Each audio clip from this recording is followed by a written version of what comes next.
एक सेक्टर जो लगातार बस कर रहा है पिछले कुछ दिनों में वो है पेपर स्टॉक्स। आखिरकार इतनी बड़ी खरीदारी हुई क्यों? मल्लू पेपर आज भी 10% ऊपर है। जेके देख लीजिए वो 100 रुपये से ऊपर कामकाज कर रहा है। रुचिरा में भी अभी भी रिटर्न पॉजिटिव मिलते हुए नजर आ रहा है। जेके पेपर की मैं बात कर रहा हूँ। अंचल मेरे सहयोगी से मेरे साथ मौजूद है। अंचल, जानना चाहेंगे आपसे, ये इतनी स्ट्रॉन्ग खरीदारी क्या वैल्यूएशन प्ले हुआ या फिर कोई न्यूज फ्लो बहुत स्ट्रॉन्ग था जिसके कारण पेपर स्टॉक्स तगड़े रिटर्न देंगे पिछले कुछ दिनों में? शुक्रिया रजत। यहाँ एंटिसिपेशन बहुत स्ट्रांग है और एंटिसिपेशन की जल्द कंपनियां दाम बढ़ाती हुई दिखेंगी, वो कहीं ना कहीं इस समय प्लेन कर रहा है। देखिए, कंपनी जितने भी पेपर मैन्युफैक्चरर्स हैं उनके लिए वेस्ट पेपर इंडिया में सबसे इंपॉर्टेंट रॉ मटेरियल माना जाता है। कुल उत्पादन का करीब 60% हिस्से का जो रिक्वायरमेंट है वो वेस्ट पेपर की होती है और देश में वेस्ट पेपर जो सप्लाई होता है वो महज 25 से 27% होता है। करीब 60 से 70% वेस्ट पेपर का इंपोर्ट किया जाता है और अब जो चीज़ें इंटरनेशनल मार्केट में हुई हैं, इसी वेस्ट पेपर के दाम 15 से 20% बढ़ चुके हैं और कहीं ना कहीं सभी कंपनियों में से कुछ कंपनियां ऑलरेडी प्राइस हाइक कर चुकी हैं और बाकी कंपनियां अपने मार्जिन्स को मेंटेन करने के लिए आगे चल के दाम बढ़ाती हुई दिखेंगी। और यही कारण है जो आपको अक्रॉस द बोर्ड इस समय पेपर शेयरों में जो रैली दिख रही है, क्योंकि काफ़ी समय से पेपर कंपनियां जो हैं वो अब विदहेल्ड कर रही हैं अपने पे प्रेशर ना लेकर। जो भी चेंजेस आते हैं कॉस्ट में, जो भी चेंजेस आते हैं रॉ मटेरियल एक्सपेंसेस में, उसे हैंड ऑन ट्रांसफर कर देती कस्टमर्स को। और इस बार भी उम्मीद की जा रही है वेस्ट पेपर के दाम बढ़ने का सीधा सीधा इंपैक्ट एंड कंज्यूमर्स को आएगा और कंपनियां ये एब्जॉर्ब नहीं करती हुई दिखेंगी। अगर आप शेयरों के प्रदर्शन की आप जैसा बात कर रहे थे, आज तो तेजी है लेकिन बीते एक हफ्ते का परफॉर्मेंस देखिए, मल्लू पेपर की तरफ से ऑलमोस्ट 35% का रन अप आ चुका है। तो वहीं जेनिस पेपर ने भी 13.5% की तेजी दिखाई है। जेके पेपर में 12.5% की तेजी आ चुकी है। रुचिरा पेपर 7% से ज़्यादा चढ़ चुका है। सबसे कम परफॉर्मेंस रहा है बिल्ड की तरफ से, सिर्फ महज 0.8% चढ़ा है। लेकिन अगर आप इसकी ट्रेजेक्ट्री देखेंगे, एक महीने की ट्रेजेक्ट्री देखेंगे, तो एक शार्प रिकवरी ज़रूर आती हुई दिखी है। वैल्यूएशन वाइज भी इस समय सेक्टर कहीं ना कहीं वेल प्लेस्ड है, अपने मीन के आसपास ही ट्रेड कर रहे हैं। हालांकि कुछ शेयर हैं जो इस पूरे सेक्टर में अभी भी हाईलाइट बने हुए हैं। आप रुचिरा पेपर को देखिए, महज 13.2 के पीई पे ट्रेड कर रहा है और अगर ईपीएस की बात करें तो 12 की ईपीएस एंजॉय करता है। वहीं मल्लू पेपर 16.6 के पीई पे ट्रेड कर रहा है। इंटरनेशनल पेपर थोड़ा एक्सपेंसिव हो गया 35 के मल्टीपल में, तो वहीं जेनिस पेपर भी 27 के मल्टीपल में ट्रेड कर रहा है। तो एक तरफ जो वैल्यूएशन है वो फेवरेबल है, दूसरी ओर अगर इंटरनेशनल मार्केट में कच्चे माल के दाम बढ़ रहे हैं, उसे पास ऑन करती हुई दिखेंगी, तो वो अपने आप में दो बड़े ट्रिगर्स हैं जो इस समय पूरे पेपर सेक्टर को बस करा रहे हैं। ठीक है अंचल, शुक्रिया ये बताने के लिए, जानकारी देने के लिए इस समय वैल्यूएशन क्या कहती है। लेकिन एक बार टेक्निकल व्यू भी ले लेते हैं। मानस, ये काफ़ी सारे पेपर स्टॉक इस समय स्क्रीन पे चल रहे हैं, आपको कोई पसंद है जो कि चार्ट पे अच्छा दिख रहा हो? वैल्यूएशन तुमको समझ में आ रही है जो ईपीएस के हिसाब से भी अंचल ग्राफिक्स हमको दे रहे हैं? देखिए, चार्ट्स के हिसाब से सबसे बेहतरीन लगता है जेके पेपर। हालांकि हमने 3 दिन में एक करीब 10 से 12 रुपए का अप्रूव देख लिया है, बट यहाँ पर बेट आपको लगाना है तो थोड़ा सा लंबे समय के लिए लगाएं। अगर 6 to 8 मंथ्स का टाइम फ्रेम रखें तो आप उम्मीद कर सकते हैं कि यहाँ से भी कम 20 से 25% का अप्रूव देखने को मिल सकता है।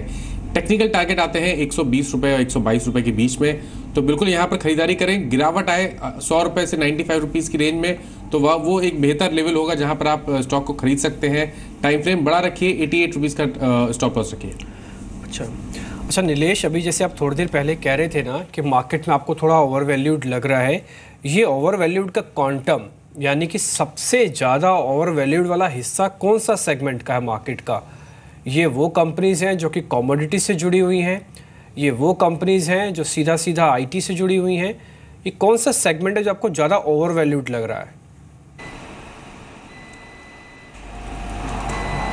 नहीं, सबसे ज़्यादा ओवर वैल्यूड अगर आप पूछेंगे तो शायद लास्ट 2 साल में रनअप जो हुआ है शायद एनर्जी स्टॉक्स में सबसे ज़्यादा हुआ है, oil marketing and utility companies में, ये लास्ट 2 साल में। बट आप जनरल वैल्यूएशंस पे अगर आप देखें ओवरऑल अलग अलग सेक्टर में, तो शायद कंज्यूमर स्टेपल्स में बहुत ज़्यादा वैल्यूएशन होगा। बट ये पिछले 5 साल से, तो अगर आप या उससे भी ज़्यादा अगर आप हमारा फंड देखें तो पिछले 5-6 साल में कोई कंज्यूमर स्टेपल स्टॉक्स हमारे फंड में नहीं रहा, प्योरली बिकॉज वैल्यूएशंस बहुत महंगे हुए हैं। सो एटलीस्ट हमने तो वो अवॉइड किया है। इसका मतलब ये नहीं कि ये स्टॉक्स करेक्ट होंगे, ये स्टॉक्स काफ़ी टाइम तक ओवर वैल्यूड रह सकते हैं, बट एटलीस्ट हमें थोड़ा कंसर्न है इन सेक्टर्स में एक्सपोजर लेने के लिए। ठीक है, आपका कंसर्न थोड़ा वाजिब भी दिख रहा है। लेकिन इस बीच कुछ एक और शेयर देखिए, जैसे अभी एक शेयर टूटा भारत फाइनेंशियल, उसकी गिरावट अब करीब 5-5.5% की हो चुकी है, ऑलमोस्ट दिन के निचले स्तरों पर है, काफ़ी तेज़ी से टूट रहा है और अब 6.5% की गिरावट के साथ ट्रेड कर रहा है। हालांकि कल की बैठक से सिर्फ मार्केट में सरोकार बताया जा रहा है कि एक प्लेयर हो सकता है शायद इसको रिप्लेस कर दे M&M फाइनेंशियल भी, क्योंकि मार्केट के अंदर ना कई इफ बट्स हैं। एक्सिस बैंक है, NBFCs में अब दूसरा प्लेयर का नाम भी आने लग गया है, M&M फाइनेंस, ये ऊपर है, ये नहीं टूट रहा। एक्सिस बैंक तो 500 के आसपास क्लोज कर ही रहा है। तो कल की भले ही बैठक कोटक की है, अनाउंसमेंट कोटक करने वाला है, लेकिन उससे जो जुड़े हुए और पैरामीटर्स हैं ना, उस पर अभी ही रिएक्शन हमको देखने को मिल रहा है। कोटक ऑलमोस्ट इतना फ्लैट ही चल रहा है, कुछ ज़्यादा बड़ा मूव इसके अंदर नहीं है, लेकिन भारत फाइनेंशियल के अंदर नो डाउट थोड़ा बहुत दबाव है। M&M फाइनेंस का नाम भी इस बीच बाजार में अब तेज़ी से चल रहा है।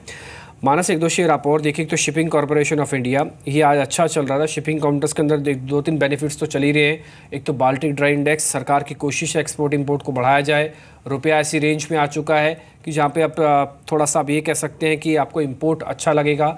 इंपोर्ट एनर्जी का यूजली थोड़ा ज़्यादा होता है। शिपिंग कॉर्पोरेशन वेसल्स के थ्रू इंपोर्ट भी करती है। चार्ट कैसा दिख रहा है आपको?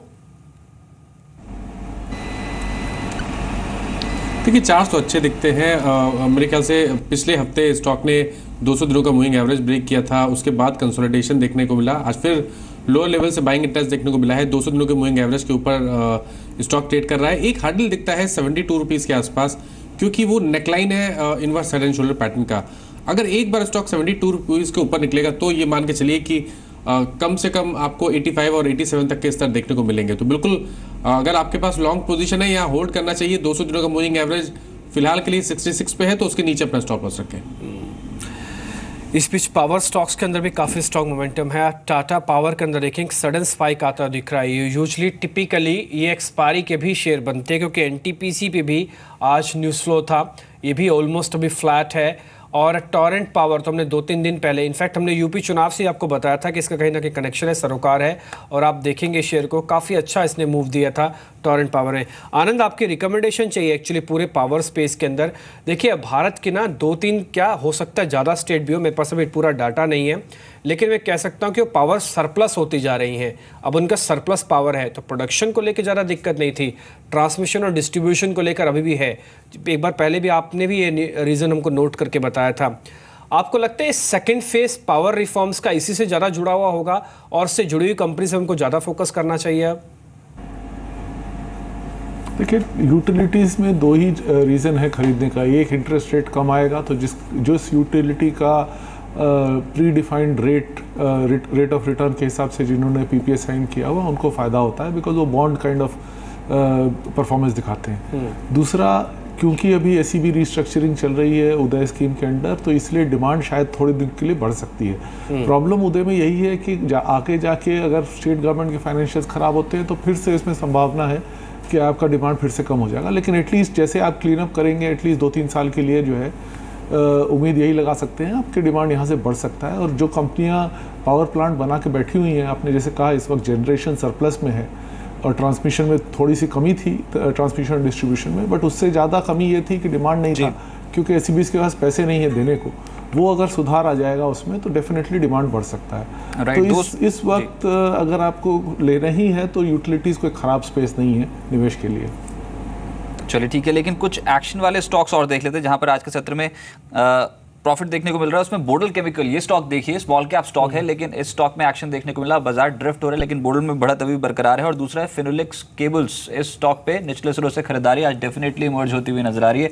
तो ये कुछ ऐसे small cap mid cap ideas हैं जहां पर आज ट्रेडर्स का मोमेंटम जो है वो और भी देखने को मिला है। टेक्नो इलेक्ट्रिक एक और स्टॉक जहां पर आज ट्रेडर्स ने बेट पॉजिटिव साइड पे लगाई है। और कुछ चुनिंदा स्मॉल कैप जो स्टॉक्स हैं, सीमेंट स्टॉक्स जैसे कि barrack valley cements, prism cement और साथ साथ रेन इंडस्ट्रीज, जहां पर कुछ मोमेंटम साफ तौर पे देखने को मिल रहा है। इसमें से फिनोलेक्स केबल्स और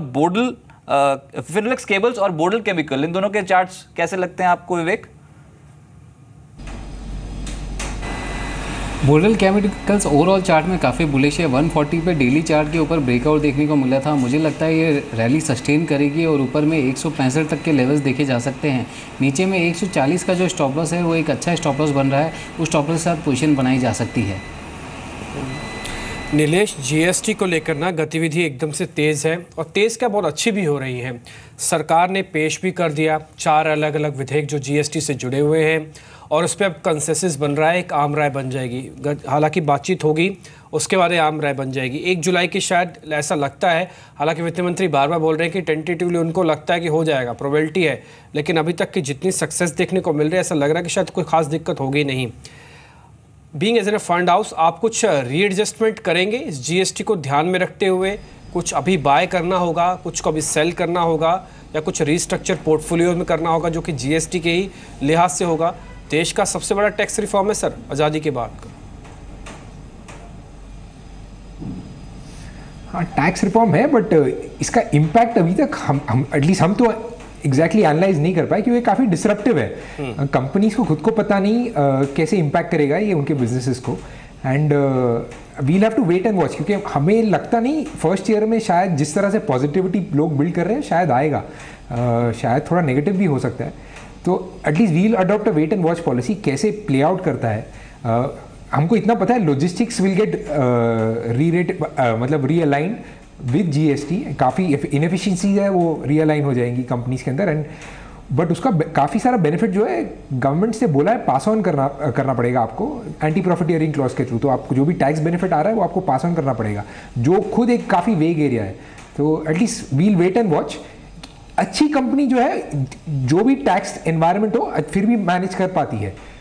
तो जीएसटी को लेके हम कोई स्ट्रक्चर नहीं कर रहे। हमारा फोकस रहा है हमेशा फंड में अच्छी कंपनी और अच्छी मैनेजमेंट को खरीदे and let them allow them to run their business. Nilesh, ये एनबीएफसी स्पेस पे आपकी राय क्या है? क्योंकि आज भी श्रीराम ट्रांसपोर्ट, एमएनएम फाइनेंस तो चढ़े ही एनबीएफसी स्पेस में, लेकिन हाउसिंग फाइनेंस में पीएनबी हाउसिंग इस स्टॉक में काफी एक्शन देखने को मिल रहा है। ओवरऑल अगर यहाँ से कुछ चुनना हो तो वैल्यूएशन प्ले किसका अट्रैक्टर लगता है, किस स्टॉक का आपको पोर्टफोलियो में क्या ऐड कर सकते हैं? मैं स्टॉक पे तो कमेंट नहीं कर पाऊंगा, but NBFC space in general हमारा व्यू काफ़ी अलग है मार्केट से। एटलीस्ट हमें नहीं लगता इस सेक्टर को जिस तरह से मल्टीपल दिया जा रहा है इतना डिजर्व करता है। कि लेंडिंग बिजनेस में बहुत इजी है एसेट बुक बढ़ाना, बट आप जो रिस्क ले रहे हो उसको मैनेज करना ज़्यादा डिफिकल्ट है, और ये डाउन टर्न में आपको पता चलेगा कि आपने जो बुक बनाई है क्या क्वालिटी है। इसीलिए आप देखते हैं काफ़ी सारी कंपनी जो है डाउन टर्न में काफ़ी शार्प एनपीए स्पाइक दिखाते हैं और काफ़ी ट्रबल में पड़ जाते हैं। आपने डीमॉन के बाद भी देखा था काफ़ी सारी एनबीएफसीज ट्रबल में आ गई थी। तो हमें ये लगता है कि इनको वैल्यूएशन जो मार्केट दे रहा है वो गलत है, शायद बहुत कम वैल्यूएशन डिजर्व करते हैं। एटलीस्ट जो मार्केट जो दे रहा है हम नहीं अग्री करते उसके साथ। ठीक है, लेकिन इस बीच आपके स्क्रीन पे शॉपर स्टॉप का शेयर है, ये 3-3.5% की गिरावट एकदम से आई है। यूजुअली इसमें टिपिकली वॉल्यूम कम रहता है, आज भी वॉल्यूम कम ही है, लेकिन एकदम से सडन फॉल इसमें हम आपको दिख रहा है 4% की गिरावट के साथ है। इसी का साथ कुछ एक और आप देख कंपनीज को देख लीजिए जहाँ पे आपको थोड़ा सा दबाव देखने को मिल सकता है। उसमें ज़्यादातर वी मार्ट, आप इसको भी देख लीजिए, ये भी जब से डी मार्ट की लिस्टिंग हुई है एवेन्यू सुपर मार्ट की, उसके बाद से शेयर्स में वापस गिरावट आना शुरू हो गई है। V2 रिटेल ये भी थोड़ा सा वीक हुआ है, हालांकि शॉपर स्टॉप करीब 4% की गिरावट के साथ इस समय निचले स्तर पर है। असाही इंडिया एक और शेयर है, ये भी आप देख सकते हैं, यहाँ पर कुछ हद तक बाइंग देखने को मिल रही है। टीटी के प्रेस्टीज अभी हमको एक शेयर बताया गया कि उसके अंदर भी हमको एकदम से गिरावट देखने को मिल रही है। तो शॉपर स्टॉप, टीटी की प्रेस्टीज, ये शेयर अभी एकदम से टूटने लगे। नीचे जो वॉल्यूम का बार देख पा रहे हैं ना, ये थोड़ा सा सिंबॉलिक है, ध्यान रखें, इसका शायद मीनिंग होगा और ये शेयर को अभी और भी चला सकता है, क्योंकि टिपिकली इसका जो मोमेंटम है ना वो बहुत फास्ट होता है और वॉल्यूम के साथ ही अब गिरावट इसमें आना शुरू हुई है, तो ये थोड़ा ड्रैग भी हो सकती है। ध्यान रखें, अगला आधा घंटा करीब टीटी के प्रेस्टीज के अंदर एक्सट्रीम वॉलेटाइल आता हुआ दिखेगा। पेज इंडस्ट्रीज़, वैसे भी हमने आपको सुबह बताया था जो फिलामेंट यान वाली कंपनीज़ हैं वो एक अच्छे बेनिफिशियरी हो सकते हैं, क्योंकि उसको एंटी डंपिंग ड्यूटी उनके ऊपर भी लागू की जा सकती है और उनका करीब 12% उनको बेनिफिट होगा। यानी कि जो बाहर कंपनी डंप करती है उनके लिए 12% की ड्यूटी जब इम्पोज हो जाएगी एंटी डंपिंग के तौर पर, तो इन कंपनीज़ को 12% का एक रिलीफ आ जाएगा।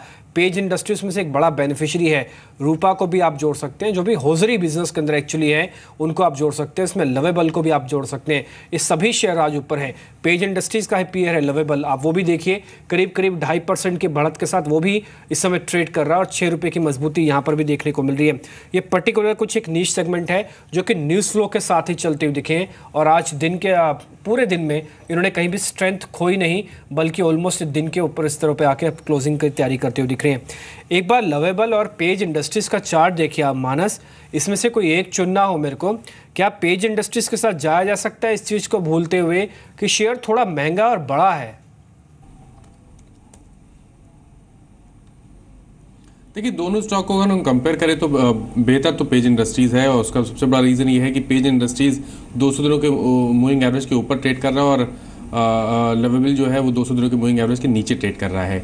पेज इंडस्ट्रीज़ में कंसोलिडेशन देखने को मिला था, और एक रेजिस्टेंस फेस कर रहा था 14,700 के आसपास, उसको आज ब्रेक किया है। तो मैं समझता हूँ ये बेहतर है। उम्मीद की जा सकती है कि इस बार 15,000 के लेवल्स भी ब्रेक करके स्टॉक 15,300 15,400 के आसपास जाने की कोशिश करेगा। तो यहाँ पर एक बिल्कुल एक बाय रिकमेंडेशन रहेगा। स्टॉप लॉसेस 14,650 के नीचे रहेंगे। विवेक, आपने कुछ आइडेंटिफाई किए ट्रेड्स, अगर आज खरीदे तो कल मुनाफा हो सकता है सर, कुछ ऐसे ट्रेड्स आज की मार्केट पे? मुझे टाटा मोटर्स अच्छा लग रहा है। 473 का इंपॉर्टेंट लेवल है, अगर 473 के ऊपर जाता है तो मैं 469 के स्टॉप के साथ रिकमेंड करना चाहूँगा। 479 का टारगेट रहेगा। दूसरा स्टॉक जो मुझे अच्छा लग रहा है वो है टोरेंट फार्मा। 1448 के ऊपर बाई करना चाहिए। 1430 के स्टॉप के साथ ऊपर में 1475 का टारगेट देखा जा सकता है। ठीक है।